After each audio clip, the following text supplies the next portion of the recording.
आपका शुभ हो। आप में से कितने ही धर्म संबंधी ने समय समय पर मेरे व मेरे परिवार के शारीरिक भले हेतु प्रयास किए हैं।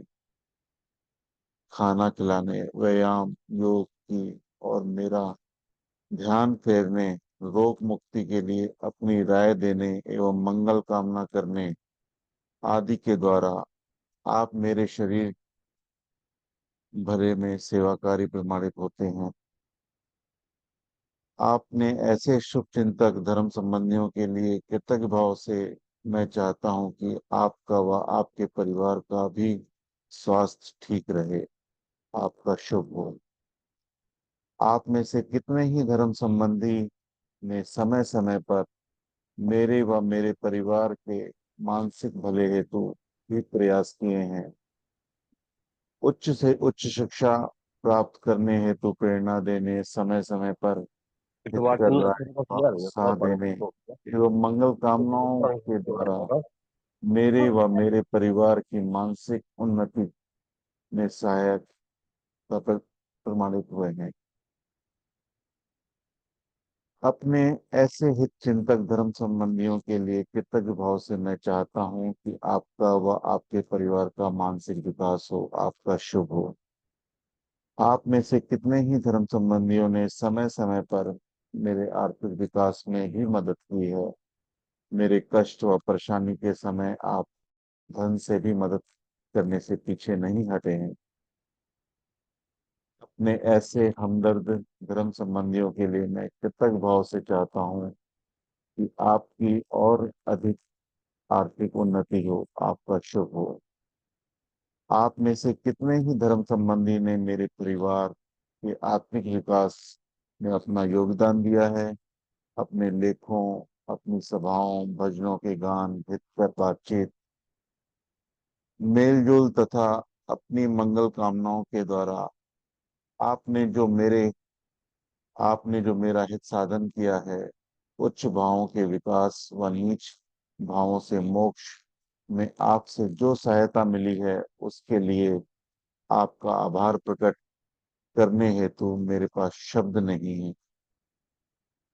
अद्वितीय गुरुदेवात्मा के प्रति श्रद्धा भाव को जगाने, विश्वास भाव को बढ़ाने और उसे स्थायी रखने में आपने जो मेरी अमूल्य सेवा की है, उसकी महिमा शब्दों में गाई नहीं जा सकती। आपने ऐसे आध्यात्मिक उपकारी धर्म संबंधियों के लिए कृतज्ञ भाव से चाहता हूँ कि आपकी वह अधिक आत्मिक उन्नति हो। आपका शुभ हो। काश मैं भी अपनी बारी में आपके शारीरिक, मानसिक, आर्थिक, आध्यात्मिक भले में सहायक बनने के योग्य बन सकूं और आपके हित में कुछ काम आ सकूं। मुझे भगवान का ऐसा बल मिले। हम परस्पर एक दूसरे के लिए अधिक से अधिक एकांशी बनते जाएं और हमारा परस्पर संबंध अधिक से अधिक धर्म मूलक बनता जाए। सबका शुभ हो। आज सुबह धर्म संबंधियों के लिए चिंतन हो रहा था, तो उपकार याद आ रहे थे कि किस प्रकार सुखानी परिवार और रोशनानी परिवार के माध्यम से मैं यहाँ से जुड़ पाया। वाकई उनकी प्रति कृतज्ञता निकल रही थी कि कितना विशेष संपर्क हमारा स्थापित कर देते हैं हमारे धर्म संबंधी। ना तो जीवन तो ऐसे ही निकल जाता है।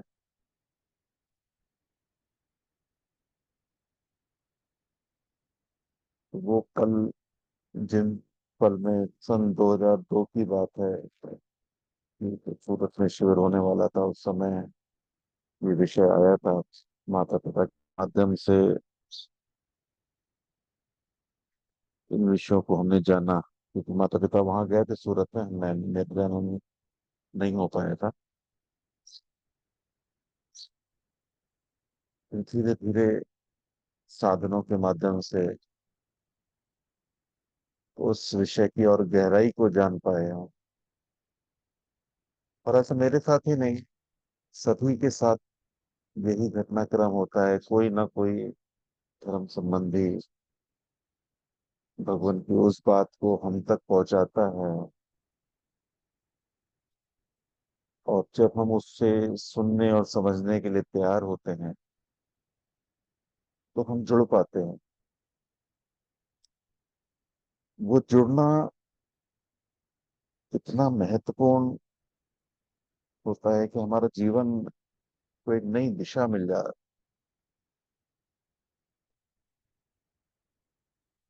और मेरे माध्यम से मेरे परिवार का प्रत्येक सदस्य उस विषय से जुड़ पाता है। ये कितनी बड़ी मेहरबानी है, कितनी बड़ी कृपा है। तो हम सब कहीं ना कहीं किसी न किसी धर्म संबंधी के माध्यम से ही जुड़ते हैं। तो उन सभी को धन्यवाद जो इस सेवा को कर रहे हैं, जो साथ हैं हमारे, जो पल पल हमें साथ दे रहे हैं। अकेला तो कुछ ही नहीं हो पाता। आप सबका साथ है तो कारवां आगे बढ़ रहा है और बढ़ता रहेगा। ये कार्य कुछ एक दो महीने या एक दो सालों तक नहीं है, ये तो सदियों तक चलने वाला है। तो आप सभी को भी धन्यवाद, जो इस जूम साधन के माध्यम से हम अपना आत्मिक विकास कर पाते हैं। भजनों के माध्यम से हम आगे बढ़ पाते हैं। अलग अलग विषय में रोज साधन सुनने का मौका मिलता है, उस पर चिंतन करने का मौका मिलता है। आप सबके विचारों से हम सबका जो आंतरिक ग्रोथ होता है, कि हमारे विचार एक सीमा तक रहते हैं। तो जब किसी दूसरे का साधन सुनते हैं तो हम उनके विचारों को अपने अंदर प्रवेश देते हैं, और फिर हमारी काबिलियत भी बढ़ती है, हमारी योग्यता बढ़ती है। तो कितना बड़ा विशेष सहयोग आप सबका। आप सभी को बहुत बहुत धन्यवाद। शुभ।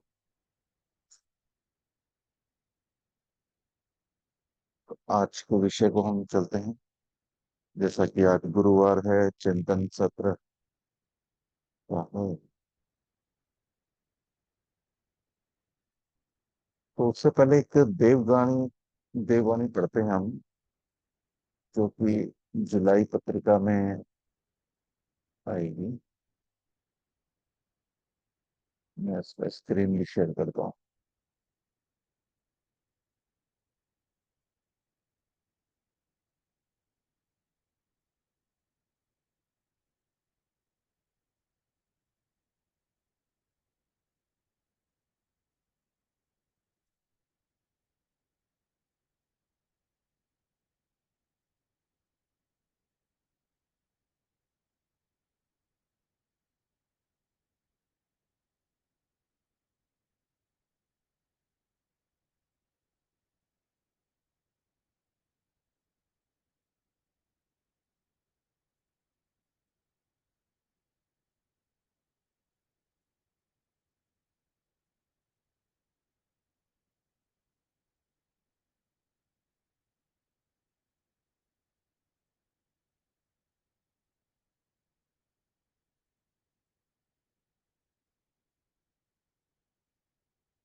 जुलाई माह की देववाणी। भगवान ने जो शब्द लिखे हैं, वाकई वो बातें हमें हृदय तक स्पर्श होती हैं। तो बहुत ही ध्यान से इन शब्दों पे विचार करें। पिशाचत्व के नाश और देवत्व के विकास में मैं इस प्रकार का दृश्य देखता हूँ, कि जिसमें मनुष्य आत्मा एक दूसरे के लिए आकर्षणीय, हितकर, वफादार और भरोसे के योग्य प्रमाणित हो। ऐसे दिन का लाना और ऐसे आत्माओं का पैदा करना और ऐसे आत्माओं के खमीर के द्वारा इस देश को उभरना और उसकी बेबहा बरकतों को दुनिया के और विभागों में पहुंचाना मैं अपने विशेष जीवन का विशेष लक्ष्य समझता हूँ।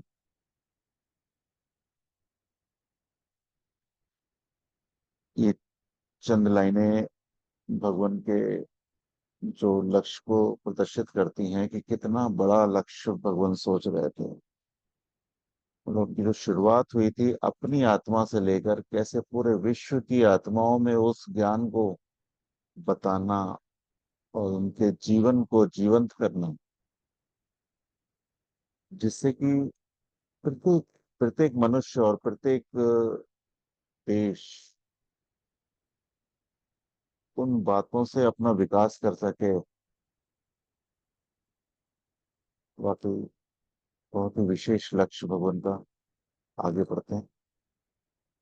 भगवान कह रहे हैं, मैं इस पृथ्वी में वह तीन वह धर्म लाना चाहता हूँ कि जो इसी दुनिया में सब प्रकार के पापों और बुराइयों का नाश करता हो, जो इसी दुनिया में ऐसे सच्चे और भरोसे के योग्य संबंधी उत्पन्न करता हो कि जितने उत्पन्न हैं, जितने की जगह जिनके होना चाहिए, जिनके उत्पन्न होने से मनुष्य जीवन सब प्रकार से मीठा और सुखद बन सकता हो, जो इसी जगत में मनुष्य आत्माओं को सत्य मोक्ष देता हो और उच्च चरित्र के ऐसे दर्जे में ढालता हो कि जिससे मनुष्य न केवल किसी अन्य मनुष्य के लिए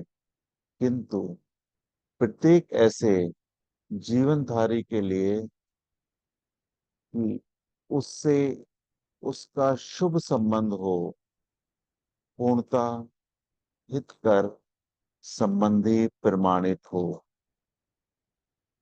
यदि इस प्रकार के उच्च जीवनधारी आत्मा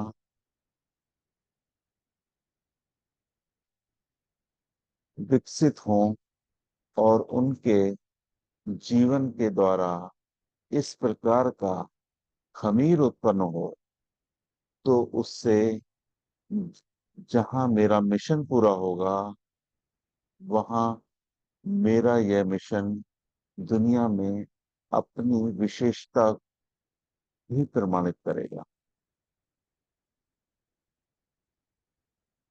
वाकई भगवान का जो मिशन है, क्योंकि हम सब भगवान के ज्ञान को समझ रहे हैं, समझ चुके हैं और जीवन में ला रहे हैं। और जो भगवान चाह रहे हैं कि पूरे विश्व का मनुष्य जाने, उस बात को हम जान चुके हैं। यानी अगर हम अपने जीवनों से इस बात को प्रमाणित करें, यानी जो खमीर शब्द आया है ना, मैंने कल उसको चिंतन किया खमीर शब्द को। किसी भी गुणवत्ता को अपने में पढ़ते जाना, जैसे भगवान का ज्ञान हमने लिया और हमारी अभिव्यक्ति, हमारा जो कार्य करने का तरीका है वो उस गुणों को मल्टीप्लाई कर दे, उसका जो विस्तार हो वो बढ़ जाए, उस प्रकार का मेरा जीवन हो। जो भी जन भगवान के ज्ञान के आधार पर अपनी समझ बढ़ा रहा है, अपने गुणों को बढ़ा रहा है, अपने उच्च भावों पर आधारित जीवन को जीने का प्रयास कर रहा है, हमेशा बेहतर की तरफ बढ़ रहा है,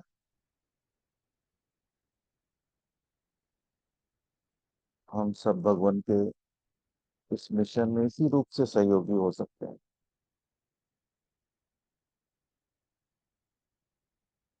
वाकई भगवान की कोई भी वाणी अगर हम उस पढ़ते हैं, उसकी गहराई पे जाएं, मैंने कुछ उसमें के शब्द निकाले, तो कोई पिशाचत्व का नाश। मनुष्य जीवन में हम देखते ही हैं कि किस प्रकार के विचारों में मनुष्य चल रहा है। वाकई वो पिशाचत्व ही है। आजकल कोई भी अपने स्वार्थ में दूसरे को देखना ही बंद कर दिया। उसे उसकी दुख नहीं दिखती, उसकी तकलीफें नहीं दिखती, इसके हृदय का टूटन नहीं दिखता, चाहे वो पारिवारिक रिश्तों में देख लें, चाहे सामाजिक में देख लें। किसी को वनस्पति जगत की परवाह नहीं, भौतिक जगत की परवाह नहीं, पशु जगत की परवाह नहीं, सिर्फ मेरा स्वार्थ पूरा हो। भगवान चाहते थे कि देवत्व का विकास हो। जो देव जीवन भगवत के माध्यम से ज्ञान रूप में उतर के आया, उसका विकास हो। सबके हृदय एक दूसरे के हित के लिए कार्य करें। और जब वो प्रत्येक आत्मा उस विषय को जाने, जितनी भी आत्मा जाने, तो उनसे जो खमीर निर्मित हो वो पूरे विश्व तक फैले। बेबहा बरकतों, यानी वो उच्चतम गुणों की अवस्था पूरे विश्व में आए, और सभी एक दूसरे के संबंधों को पहचाने, चारों जगतों से आपसी संबंधों को पहचाने और उसको जीवंत करें। मेरा हर पल इन चारों जगतों के सहयोग से चल रहा है। ये हर पल महसूस होने वाली चीज है। हमें उनका ख्याल रखना है। और ये छोटी छोटी बातें मुझे विकास के मार्ग में ले जाती हैं, हमें उच्च चरित्र का दर्जा देती हैं। हमारे शुभ संबंध, जो भी मेरे शुभ में सहायक हैं, उन सभी को हमें प्रत्येक पल धन्यवाद देना है, उनका ख्याल रखना है।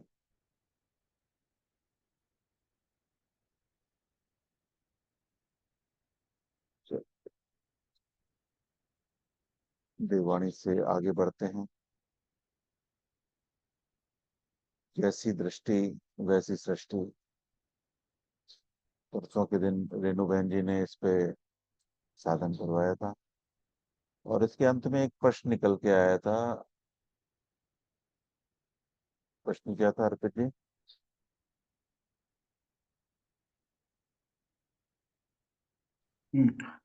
जैसी सृष्टि वैसी दृष्टि।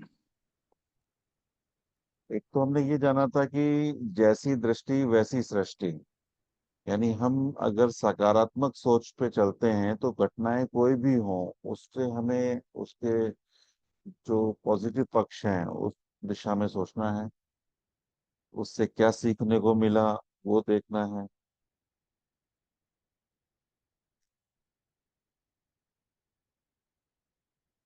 उसमें हमारी सहायता मिलती है, कैसे मिलती है?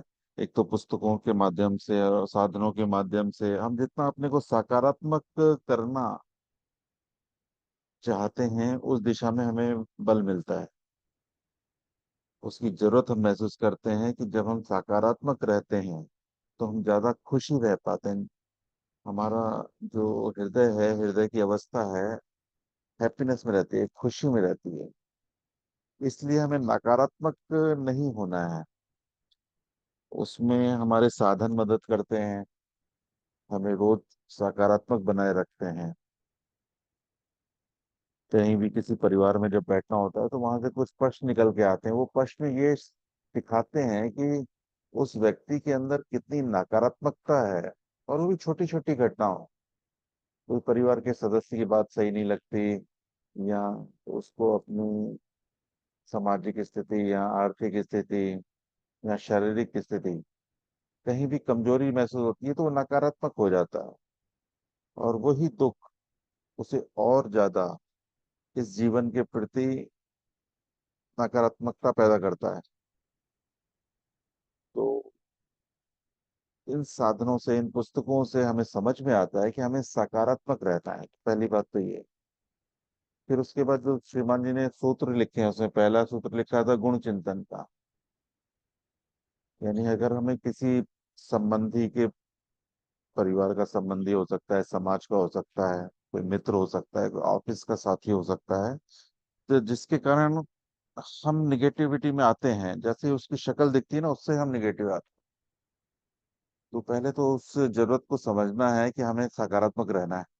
तो उसमें पहला सूत्र अप्लाई करना है कि हमें उसका गुणों का चिंतन करना।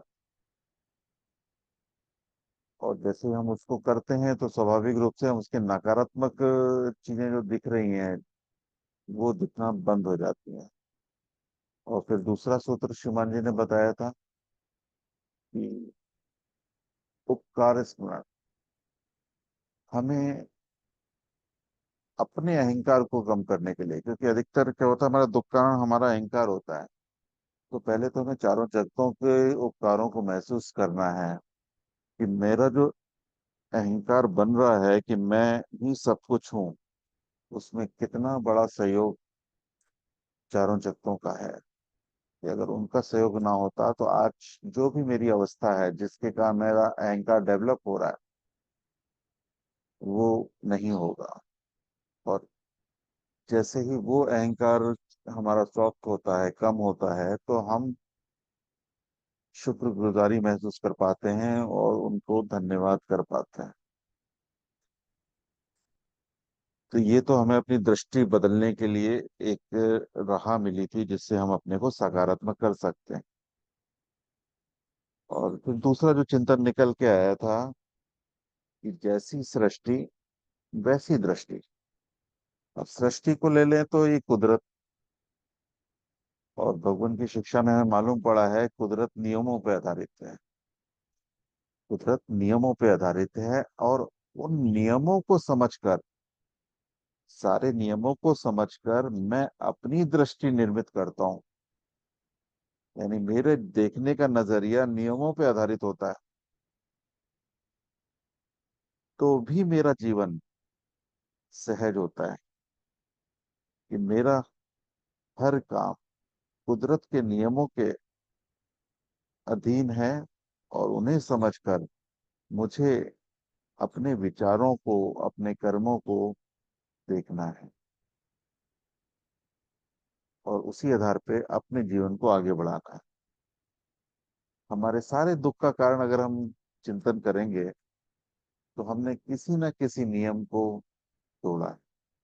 चाहे वो कम्युनिकेशन हो, चाहे निम्न भाव का आना हो। आप देखें, आप चिंतन करेंगे तो आपको मालूम पड़ेगा कि हम दिन भर में कितने नियमों को तोड़ते हैं, सुबह से लेकर रात तक। हमारे चाहे खाने का तरीका हो, हमारे व्यायाम का तरीका हो, विचारों का तरीका हो।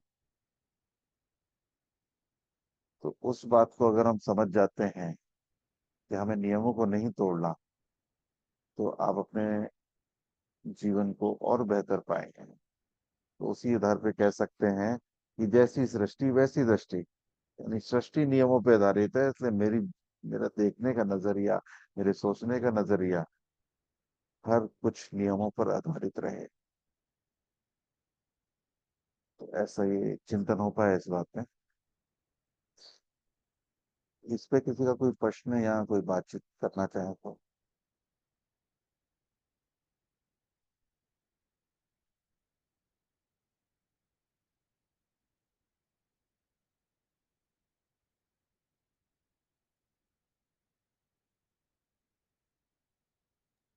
हनुमान जी, आपके कहने का मतलब है कि हमें नियमों के आधार पर अपने आप को ढालना चाहिए।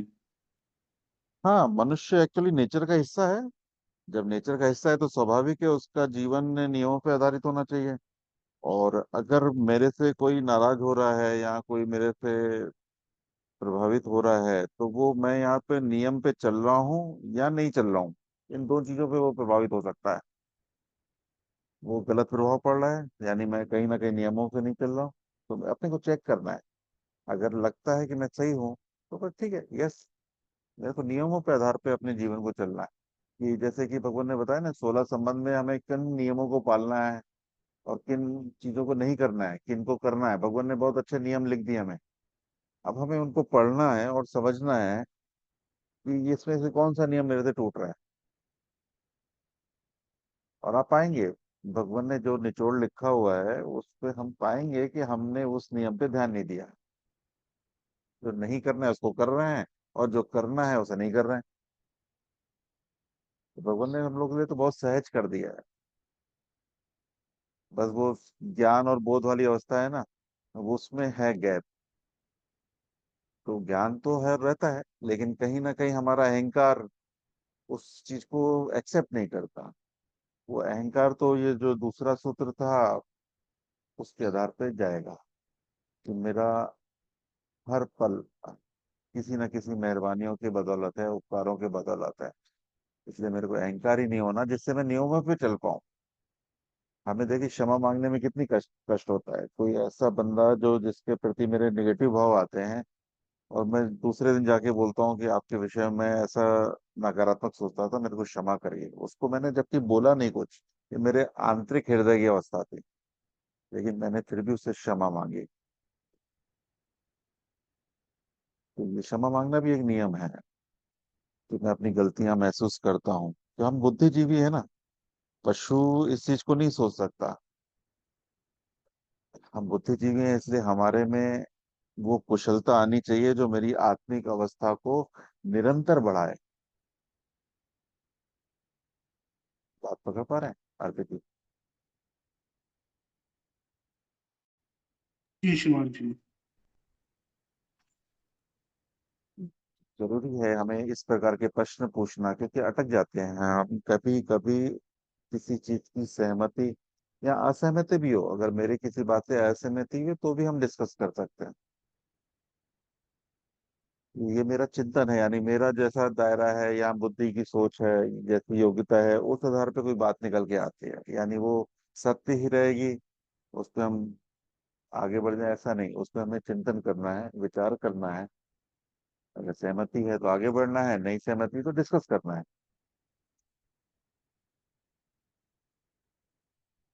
जी, चलिए आप आगे बढ़ते हैं। शुभ हो श्रीमान जी। जी शुभ हो, जी शुभ हो। श्रीमान जी, ये जो जैसी दृष्टि वैसी सृष्टि, या हम्म, जैसी सृष्टि वैसी दृष्टि, यह जैसी सृष्टि। जी लगभग एक दूसरे के पूरक हैं। जी जी जब हम सृष्टि के अनुसार उन नियमों के अनुसार चलेंगे तो हमारी दृष्टि में सुधार होता जाएगा। जी यदि उन नियमों के अनुसार नहीं चलेंगे और हमारी दृष्टि दूसरी रहेगी तो हम दूसरे ढंग से विचार से सोचेंगे और अपनी दृष्टि के हिसाब से सृष्टि को सोचेंगे, जो नुकसानदायक होगा। इसलिए पहले सृष्टि को आगे रखकर सृष्टि के नियमों का पालन करना चाहिए, और उन नियमों का पालन करने के बाद ही जैसी दृष्टि वैसी सृष्टि हो सकती है, वरना उल्टा भी फंस सकता है। हाँ सही शुभ बात। हो। जी शुभ हो। देखिए चिंतन से ये चीजें कितनी निकल के आती हैं। लेख एक ही था, लेकिन उससे कितने कोनों से हम देख सकते हैं। एक तो हमें सकारात्मक रहना है, तो इसलिए दो सूत्र बताए गए कि अपनी सृष्टि को बेस्ट करने के लिए कैसे कर लें, अपनी दृष्टि को बेस्ट करने के लिए। और ये दूसरी जो चिंतन निकल गया उसमें यह है कि हमें नियमों पे आधार पे जब जीवन जीते हैं तो हमारी दृष्टि बदलती है, और दृष्टि के आधार पे वापस सृष्टि को देखते हैं, तो वो एक बैलेंस बनता है। बढ़िया। ठीक है।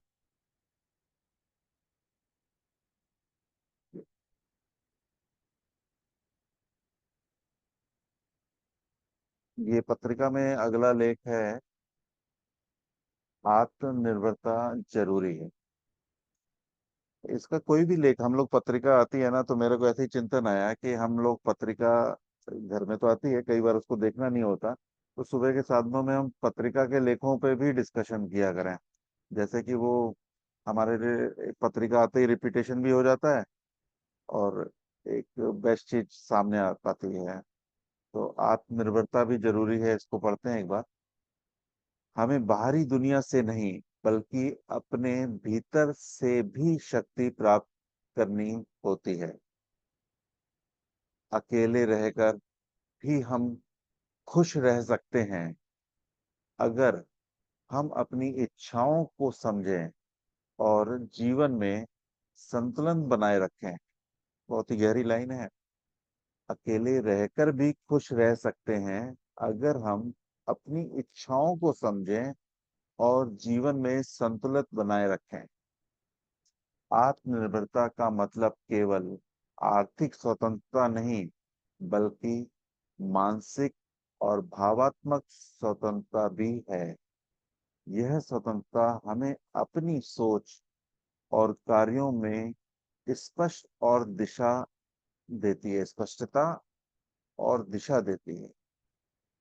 इसमें ध्यान रखिएगा कि इसमें मानसिक और भावात्मक स्वतंत्रता, हमें सबको अपने में चिंतन करना है कि हम क्या अपनी इच्छाओं को समझ पाते हैं कि कौन सी इच्छाएं उचित हैं, कौन सी अनुचित हैं, कौन सी मेरे हितकारी हैं, कौन सी अहितकारी हैं।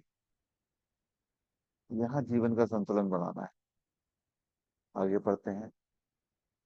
आज सोशल मीडिया का जमाना है, जहां हम हर दिन नए लोगों से जुड़ते हैं।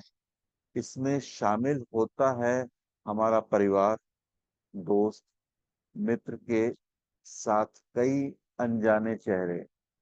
सोशल मीडिया एक ऐसा प्लेटफॉर्म है जहां हम आए दिन कुछ ना कुछ पोस्ट करते रहते हैं, जिसमें होती है हमारे हंसते मुस्कुराते फोटोग्राफ्स, पॉजिटिव थॉट।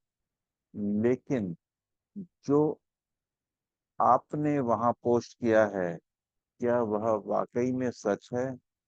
क्या आपने कभी खुद से ये सवाल पूछा है, पोस्ट में आप जितना खुश दिख रहे हैं, क्या वाकई आपकी जिंदगी वैसी ही है? तो जवाब होगा नहीं।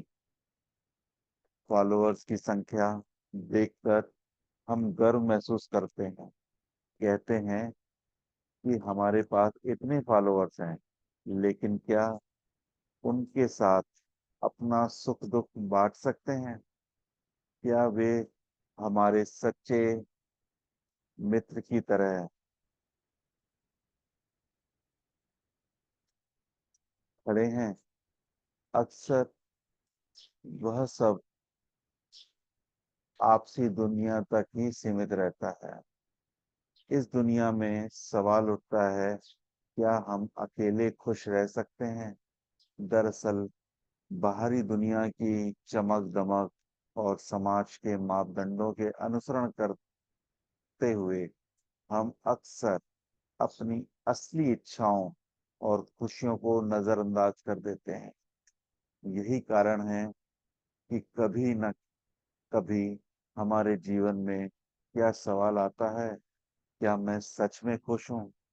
अगर आपके साथ भी कुछ ऐसा ही है, तो खुद से पूछें चंद सवाल। कुछ लेख हमें जगाने के लिए आते हैं। तो जैसे सच्ची खुशी अगर हम देखें, तो मैं खुद को जब पहचानता हूँ, अपनी इच्छाओं को पहचानता हूँ, अपनी जो सही जरूरत है। जैसे हम सबको तो समझ मिल गई है कि हमारा आत्मा की जो खुराक है, अगर वो मिल रही है तो मैं खुद को पहचानता हूँ। अगर नहीं मिल रही है तो समझो फिर मैं वो अज्ञान में चल रहा हूँ।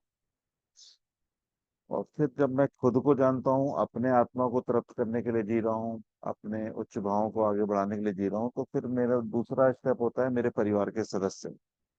ये हर एक परिवार के सदस्य के प्रति मेरा क्या व्यवहार है, मेरे क्या संवाद है। कहीं जाने अनजाने कोई गलती तो नहीं हो रही? कोई मेरा ऐसा संबंध जो मेरे लिए हितकारी था, अनजाने में मेरा उससे गलत व्यवहार हो रहा हो? क्योंकि एक परिवार पहला बिंदु है मेरे को व्यक्त होने का। मेरा जो भी जीवन में विकास हुआ है, उसके पारिवारिक सदस्य, चाहे वो मेरा भाई हो, बहन हो, माता पिता हो, धर्मपत्नी हो, बच्चे हो, कोई भी ऐसा नहीं है जिसने मेरे विकास में कुछ कार्य ना दिया हो, कुछ योगदान ना किया हो। और सिर्फ शारीरिक रूप से ही नहीं, वैचारिक रूप से भी उन्होंने मेरे लिए शुभकामनाएं की है, मेरे लिए प्रार्थनाएं की हैं। तो इसलिए उनके प्रति मेरा जो भी व्यवहार है सदा उच्च भावों पर आधारित हो। ये मेरे खुशी का दायरा है। एक तो मैं खुद में खुश रह सकूं कि मैं हर कार्य अपने आत्मिक भले को देखकर कर रहा हूँ, इस बात की खुशी मेरे को हो। फिर उसके साथ मेरा परिवार, ये दो चीजें हमारे लिए सबसे पहला कदम होना चाहिए। फिर इसके बाद आता है समाज और बाकी जगत। तो ये सब हमारे क्रम में हमारे विकास को देते हैं। अब आगे के लेख को देखते हैं क्या है इसमें। एक कल का साधन में जो विषय हमने सुना रेणु बहन जी से, काम छोटा बड़ा नहीं होता, तो काफी अच्छा विषय था। उसमें बातें ये निकल के आती थी कि मेरे माध्यम से जो भी कर्म हो रहा है वो अपने आप में पूजा है। अगर गुरु का फल कोई अगर है तो गुरु के ज्ञान से जो क्रिया मेरे से निकल रही है उसको करते समय जो मैं खुशी का अनुभव कर रहा हूँ वो मुख्य है। और खुशी का अनुभव तब होगा जब उसमें हर कार्य में मैं अपना आत्मिक विकास देखूं, उसको देख सकूं कि इस कार्य करते समय, इस वार्तालाप को करते समय, इस साधन को कराते समय मेरा खुद का आत्मिक विकास कितना हो रहा है। तो बहुत ही अच्छा चिंतन था। सभी को इसको सेपरेट करना चाहिए अपने जीवन को देखते हुए। लेख कोई भी होता है वो एक कॉमन होता है, लेकिन जब उसको हम अपने जीवन को लेकर चिंतन करते हैं तो वो हमारे जीवन से कार्य करता है। और वही उद्देश्य है किसी भी लेख का, किसी भी साधन का उद्देश्य वही है।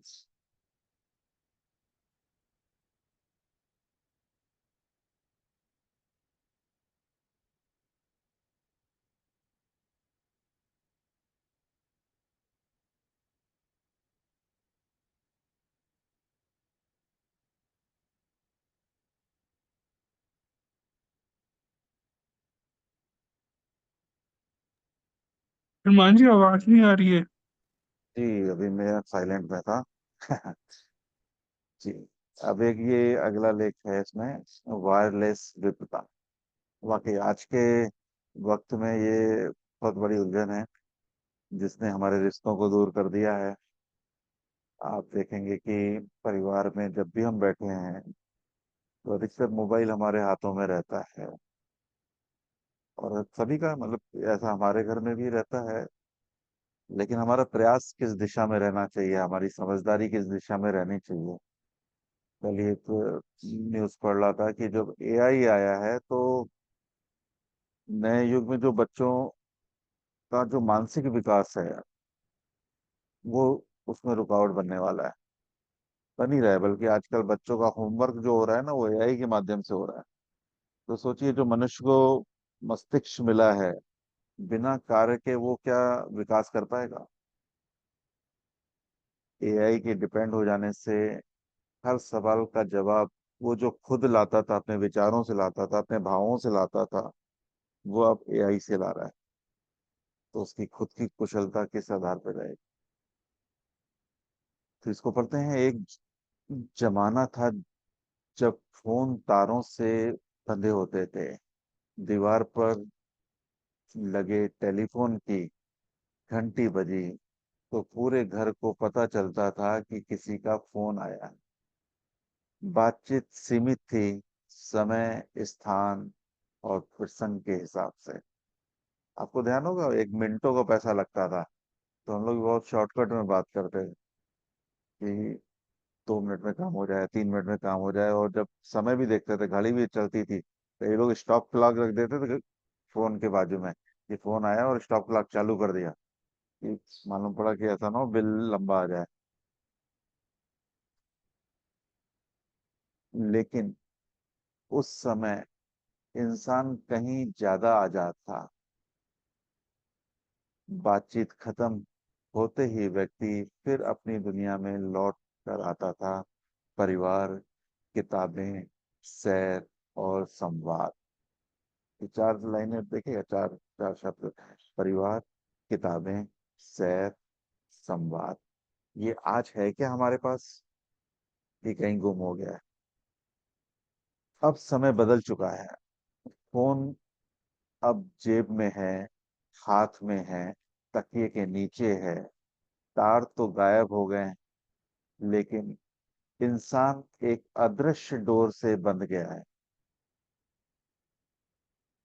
नोटिफिकेशन की डोर, सोशल मीडिया की डोर, अनगिनत एप्स की डोर।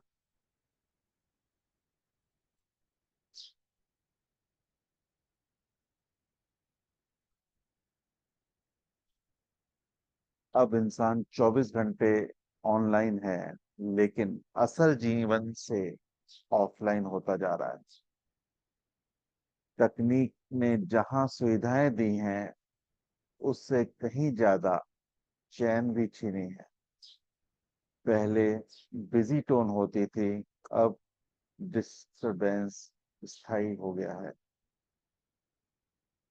पुराने जमाने में फोन करना एक नियोजित क्रिया थी, अब यह एक बाध्यता बन चुकी है।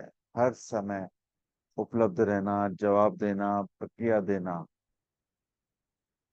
डाइनिंग टेबल व ड्राइंग रूम में एक साथ बैठा परिवार अपने हाथों में मोबाइल थामे नजदीक बैठकर भी बहुत दूर है। ट्रेन, मेट्रो और जहां कहीं भी नजर जाए, जिंदा लोग स्क्रीन में दफन हो चुके हैं।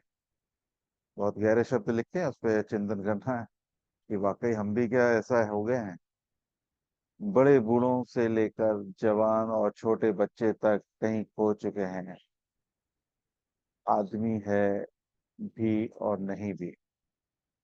आदमी है भी और नहीं भी। फूलों की घाटी हो या पर्वत का सौंदर्य या फिर समंदर का वैभव, कोई भी देखने वाला नहीं। तस्वीरें कैद करने में असली सौंदर्य जा रहा है। बाकी हमारे साथ होता है, कई बार होता है। मैंने महसूस किया, कहीं घूमने जाते हैं तो अधिकतर हम बाद में जब उन फोटो को देखते हैं तो हमें समझ में आता है हम ऐसी जगह गए। तो उस समय जो बैठ के सिर्फ नेचर का आनंद लेना था, वो प्रॉपर नहीं ले पाते। हम सिर्फ उस का फोटो खींचते हैं, फिर आगे बढ़ते हैं, फिर दूसरे सीन का फोटो खींचते हैं, आगे बढ़ते हैं, फिर उसको जब घर में बैठ के देखते हैं ना, तो दिखता है अच्छा ऐसा था। हाँ, यह एक मानसिक विकार है, एक अदृश्य रोग जो भीतर से लोगों को खोखला करता जा रहा है। इस प्रकार का परिदृश्य हमें सोचने को मजबूर करता है, क्या वास्तव में हम उन्नति कर रहे हैं या खुद को एक नए प्रकार की गुलामी में बांध रहे हैं। वास्तव में हम उन्नति कर रहे हैं या खुद को एक नए प्रकार के गुलामी में बांध रहे हैं। अब जरूरत है कि हम खुद से पूछें, क्या हमारी डिजिटल स्वतंत्रता से हमें मानसिक कैदी बना दिया है। सवाल केवल तकनीक का नहीं, बल्कि उसके उपयोग की दिशा का है। जब तक इंसान तकनीक का उपयोग करता है, वह आजाद है। लेकिन जब तकनीक इंसान का उपयोग करने लगे, तब वह बंधन में है। और जो बंधन अदृश्य है, दिखता नहीं, वह तो और भी घातक है। ये जो मोबाइल का बंधन है ना, चाहे बच्चों को आप देख लो, अदृश्य बंधन है। और कितना घातक है, इसे तभी जाना जा सकता है जब हम इस पर स्क्रीन से अलग होकर मंथन करें और जीवन में हुए निरर्थक बदलाव पर नजर डालें। वैसे बदलाव जो ना होने थे, वैसे बदलाव जो ना होने थे, वैसे बदलाव जो हमारे होने पर भी लगातार प्रहार करें, और वैसे बदलाव जो हमें मानसिक तौर पर और बहुत बीमार और दिवालिया कर दें। क्या मैं गलत हूँ? अगर गलत हूँ, तो आपका स्क्रीन टाइम क्या है? इस प्रश्न का उत्तर ही पर्याप्त है। इस विपदा की गंभीरता को समझने के लिए, हाँ, विपदा बहुत बड़ी विपदा है। ये राजू दत्ता जी हैं, कोई रुड़की से ही है शायद, उनका लेख है ये। बाकी बहुत यूजफुल है। इसको पढ़कर अगर हम अपने स्क्रीन टाइम और जो भी परिवार के जनों को ये लेख पढ़ा सकें, दिखा सकें, इस पे चर्चा कर सकें। इस पे चर्चा होनी जरूरी है, परिवार में बैठ के इस विषय पे चर्चा होनी चाहिए। तो कहीं ना कहीं हम वो अदृश्य डोर से अपने पारिवारिक माहौल को गुम कर रहे हैं। तो वक्त उनके साथ गुजारना था, वो उनके साथ ना होते हुए हमारा स्क्रीन टाइम बढ़ रहा है। तो वाकई ये चिंतन का विषय है। इसलिए आपका कुछ मत हो तो बताएं जरूर।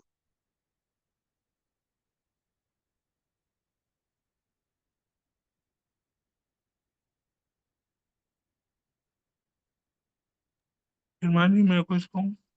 जी जरूर जरूर। श्रीमान जी, मुझे ऐसा लगता है कि मनुष्य मोबाइल को ज्यादा इसलिए भी यूज करते हैं कि वो अपने आप को अकेला महसूस करता है।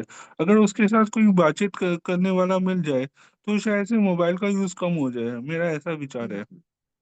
हाँ, एक्चुअली देखिए, वो बातों का स्वभाव खत्म हो चुका है, आपसी बातों का। तो इसलिए हम मोबाइल में ज्यादा लग जाते हैं। आप जाओगे जब शिविर वगैरह में जाते हो तो आप देखते हो आपके बात करने वाले मिलते हैं ना, तो वहाँ मोबाइल इतना याद नहीं आता है।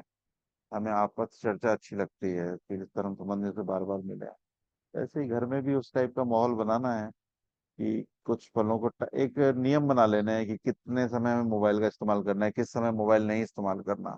जब भी दो जन बैठे हैं तो मोबाइल नहीं इस्तेमाल करना, जब हम अकेले हैं उस समय इस्तेमाल करना है। किस समय हमें एकांत रहना है, किस समय परिवार के साथ रहना है, इस सब का नियम बना लेंगे तो मेरे को लगता है कुछ परिवर्तन आने की संभावना है। और भी किसी को कोई राय आती हो इस विषय में तो जरूर बता सकते हैं।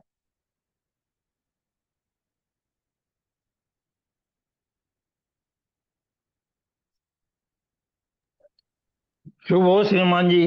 जी शुभ शुभ। श्रीमान जी, ये जो है वायरलेस विपदा जी। या कोई भी विपदा हम्म।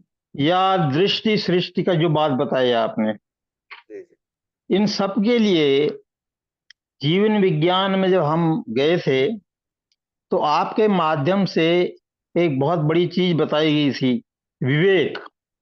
जी अगर हम इस विवेक को साथ लेकर चलें, विवेकहीनता न रखें आपके अंदर, अपने अंदर, तो हमें विकास में सहायता मिलेगी।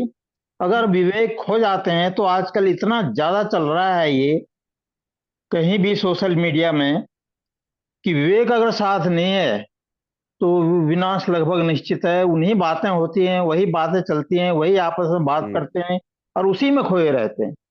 तो इसलिए जी, श्रीमान जी, आपके माध्यम से बताया गया विवेक बहुत जरूरी है। शुभ हो। सही बात है। लेकिन अभी ये भी देखने में आ रहा है कि बच्चों को अगर जब ये बात बताते हैं तो उनको मालूम है कि नुकसान कर रही है, लेकिन वो अदृश्य जो रोग लग गया है उससे छूटना थोड़ा सा उनको मुश्किल लगता है। तो विवेक का वजन तभी बढ़ेगा जब आप वो विवेक के आधार पे कुछ नियम बनाएंगे और विवेक उस पे चलेगा। मतलब वो नियम बना दिए और उस पे हमें चलाना है, अपने खुद को चलाना है।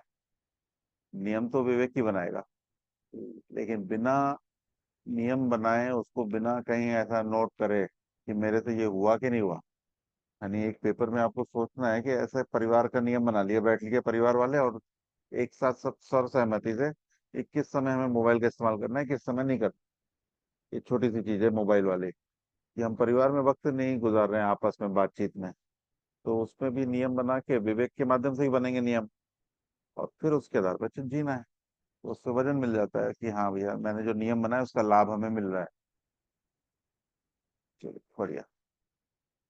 शुभ ठीक है आज श्रीमान की। जी। जी जी जी शुभ। श्रीमान जी, ये जो परिवार अब छोटे होते जा रहे हैं ना, इससे भी बहुत फर्क पड़ता जा रहा है। क्योंकि परिवारों में सब तो एक बुजुर्ग, दो बंदे रह जाते हैं, सब जॉब वाले हैं, सुबह निकले रात आए। तो उसकी परेशानियां फिर पहले होता था कि परिवारों में सब बैठते थे, चाचा ताया बुआ फूफे, तो मामा मामी आए, सब रिश्तेदारी जो होती थी, संबंध इकट्ठे हो जाते थे तो बैठ के बातचीत भी होती थी। अब बच्चों को मोबाइल के सिवा और कोई बात का पता ही नहीं है कि घरों में क्या संस्कार हैं, क्या कुछ है। तो ये भी बड़ी परेशानियां खड़ी हुई पड़ी हैं कि बच्चे इतनी दूर दूर हैं जॉब पे कि वो कई कई सालों में उनके मेल होते हैं आपस में। हाँ, ये सब तो बहुत बड़ा गैप आ गया है समाज में, वातावरण इस टाइप का हाँ दिख जी। रहा है हमें। लेकिन अगर परिवर्तन करना है तो कुछ तो सोचना पड़ेगा उस पे। हमें अपने परिवार को लेकर कुछ तो सोचना पड़ेगा और उसमें बैठक चालू करनी पड़ेगी कि मैक्सिमम समय हम हफ्ते में कम से कम एक बार 1 घंटे के लिए बैठें और कुछ ऐसे विचारों में चिंतन करें जिसमें युद्ध का दृश्य ना बने, एक चर्चा के रूप बच्चे में बैठ रहे। के खुश नहीं होते, बच्चे कहते हैं क्या आप कौन सी बातों को लेके बैठ जाते हो। हाँ। हाँ, नहीं, विषय ऐसा निकाले जो उनसे जुड़ा हो, उनके हाँ। बच्चों से जुड़ा हो, उनकी समस्याओं से जुड़ा हो। हमारी समस्या व्यक्त ना करते हुए उनकी समस्याएं देखें। जब हम सुनने के लिए बैठेंगे तो बैठते हैं, बताने के लिए बैठते हैं तो नहीं बैठते। न- तो ऐसा मैंने अपने घर में महसूस किया है हाँ। कि बच्चों को सुनना है तो एक बैठने का माहौल तो बने, तो धीरे धीरे बातें खुलती हैं। बच्चे भी हमारे अच्छे सलाहकार हैं, ये चीज हमें नहीं मालूम पड़ती कि कई समस्याएं ऐसी जो हैं उनकी सलाह बच्चे अच्छा दे पाते हैं। चलिए, माहौल बनना चाहिए, धीरे धीरे बनेगा।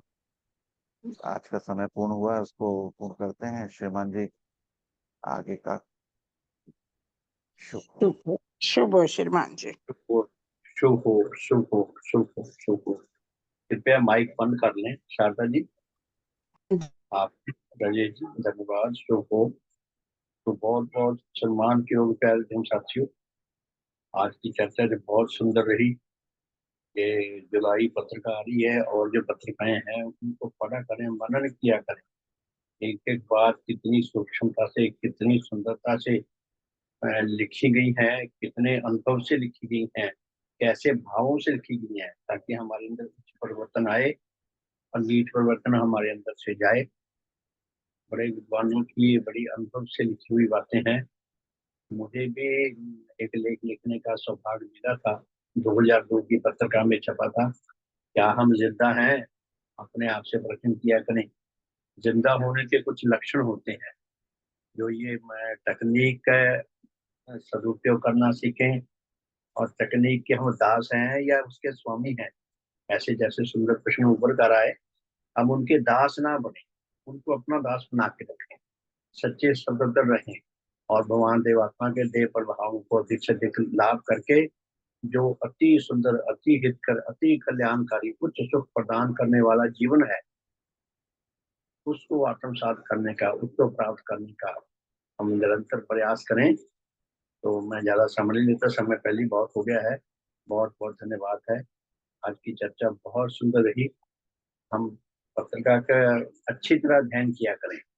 पत्रिका को एक विषय पे उस पर हम अपने अपने विचार रख सकते हैं, हर रोज भी रख सकते हैं, हमें रखना चाहिए ताकि हमें पता लगे कि हम जिंदा है। जिंदा है तो उसमें से हमने कुछ समझा है।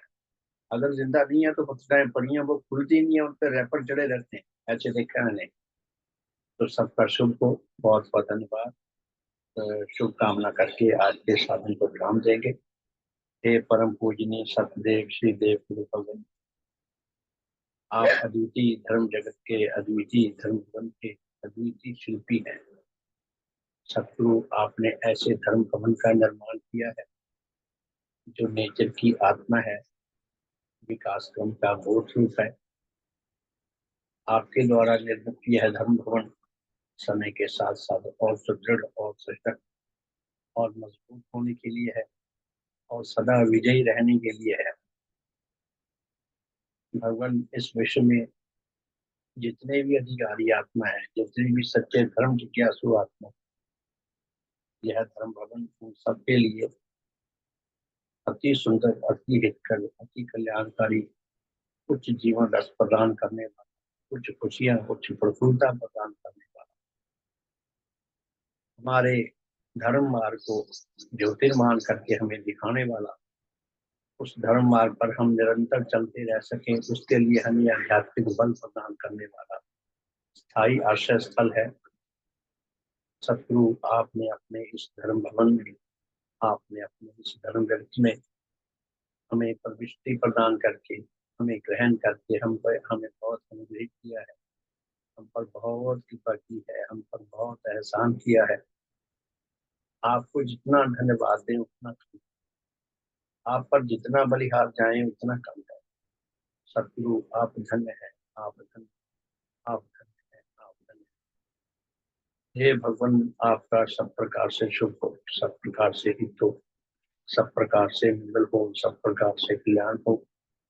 आपके परम श्रद्धेय माता पिता, दादा दादी, नाना नानी तथा हम सब महान पूज्यों का शुभ हो।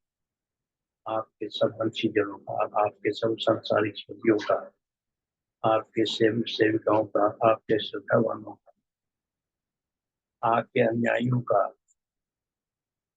आपके अनुरागियों का, हमारे इस लोकवासी तथा लोकवासी सब कर्मी साथियों का, उन सबके पूज्यों का, उन सबके वंशीजनों का, उन सबके संसारिक सभ्यों का, उन सबके दोस्तों मित्रों शुभचिंतकों का, सबका भले का मार्ग हो सके, शुभ का मार्ग हो सके। हे सतगुरु, हमारे श्रद्धेय माता पिता, दादा दादी, नाना नानी तथा सब पूज्यों का, हमारे इस लोकवासी तथा लोकवासी सब भाई बहनों का, उनके परिवारों का, उनके बच्चों का, उनके नाती पोतों का, हमारे सब वंशीजनों का, हमारे सब सांसारिक सभ्यों का, पुरुष जगत का, पशु जगत का, जगत का, भौतिक जगत का, सबका भले का मार्ग हो सकते, शुभ का मार्ग हो सकते। हे भगवान, विश्व में जहाँ जहाँ कहीं अधिकारी आप सच्चे धर्म जिज्ञासु आत्मा वर्तमान, आपके धर्म बदलावशील से शीघ्र उन तक पहुँच के उन सबके भले का मार्ग प्रशस्त हो सके। हे दाता, हे भगवान, हमारे धर्म संधियों की गणना में अधिक से अधिक वृद्धि हो। सारे मनुष्य जगत को आपके विज्ञान मूल धर्म की शपथ छाया में आकर जीवन व्यतीत करने का, आपके महान मिशन में सेवारत होकर अपने मनुष्य जीवन को सफल करने का, सार्थक करने का, सच्चा आत्मज्ञान लाभ करने का, आपकी अद्वितीय महिमा को उपलब्ध करके सारे विश्व में फैलाकर आपकी प्रसन्नता लाभ करने का सौभाग्य प्राप्त हो सके। हे भगवान, काश नेचर में कोई ऐसी विधि बन सके कि सब अधिकारी आत्माओं तक आपका अद्वितीय संदेश पहुंच सके, उन सबके भले का मार्ग हो सके, सबका शुभ हो, सबका हित हो, सबका फल, सबका भला। भगवान देवात्मा की जय, भगवान देवात्मा की जय, भगवान देवात्मा की जय, भगवान देवात्मा की जय। सबका शुभ हो, सबका हित हो, सबका मंगल हो, सबका कल्याण हो, हमारे शुभ परिवार का शुभ, हमारी ये मंगल यात्रा सदा सदा के लिए सके और सारे मनुष्य को इस धर्म यात्रा में जुड़कर सच्चा ज्ञान लाभ करने का सौभाग्य। हम सब में कुछ खेल आए, कुछ एकता आए, कुछ प्रेम आए और उनके भक्ति हमारी अनुभक्ति बढ़ती जाए। के साथ हम स्थायी रूप में योग की अवस्था में आ सके, उनके देव प्रभावों का निरंतर लाभ करने की अवस्था में आ सके। भगवान की कृपा जो हम पर निरंतर बरस रही है, उसका अधिक से अधिक सदुपयोग करने के लिए योग हो सके, अधिक से अधिक उसका सदुपयोग करके अपना सच्चा आत्म कल्याण लाभ कर सकें, औरों के लिए अधिक से अधिक हित कर, अधिक से अधिक सेवा कर, सब शुभ हो, सबका हित हो, सबका मंगल हो, सबका कल्याण हो। तो बहुत बहुत धन्यवाद। सचमुच शाम को मिलेंगे 4:30 से 5:30 और रात को 8:40 से 9:30 तक। बहुत धन्यवाद। सुप्रभात। बहुत बहुत धन्यवाद।